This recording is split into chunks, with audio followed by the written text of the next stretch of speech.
seguridad din ang ipatutupad ng militar sa anibersaryo ng rebelding grupo na New People's Army sa Linggo. Gayon din sa paggunita ng Semana Santa ng milyong-milyong mga Katolikong Pilipino. Ang ulat mula kay Waywaya Macalma.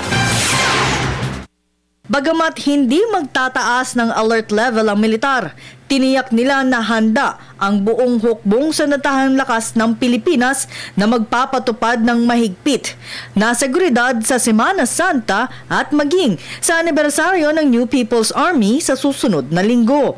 Ayon kay Lieutenant Colonel Harold Cabunok, nakaalerto ang militar bilang precautionary measure upang maging handa sila anumang oras. Sa susunod na linggo, March 29, ang ika-46 na anibersaryo ng grupong New People's Army. Anya, nakasalalay na sa mga unit at ground commanders ang pagtataas ng alert level sa kanilang area of responsibility. Dahil sa nakalipas na taon sa tuwing anibersaryo ng grupo ay naghahasik sila ng gulo. Ang mga lugar na kanilang tinututukan ay Masbate, Sorsogon sa Southern Luzon, Kalinga sa Northern Luzon, Leyte, Eastern at Northern Samar sa Visayas at kabilang din ang Caraga Region. Anticipated ng Armed Forces of the Philippines ang possible violent attacks to be staged by the NPA bandits. Traditionally naman, through the years, lagi silang naglulunsad ng offensive operations, so tinatawag na tactical offensive against the government installations at mga military units natin, mga lightly defended outpost, yung mga lugar na malalayo, no?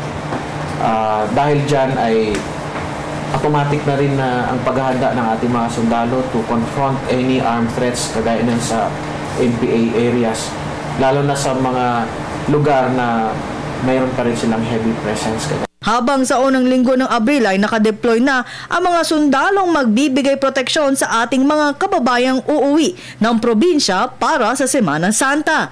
Ngunit binigyan diin ni Cabunok na ang pulisya ang pangunahing ahensyang mamumuno sa seguridad sa iba't ibang bahagi ng bansa at sila lamang ay suporta ng pulisya. During Holy Week, ang ginagawa dyan, nakadelegate sa bawat area commanders, lalo na sa division level.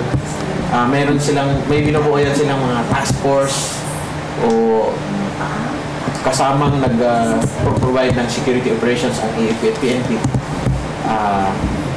Depende yun sa areas, depende sa area kung ano ang level ng kanilang preparation, kung may threat ba doon sa kanilang lugar. Sa ngayon ay wala pa silang namomonitor na banta sa seguridad. Para sa Telebisyon ng Bayan, ako si Waywaya Macalma.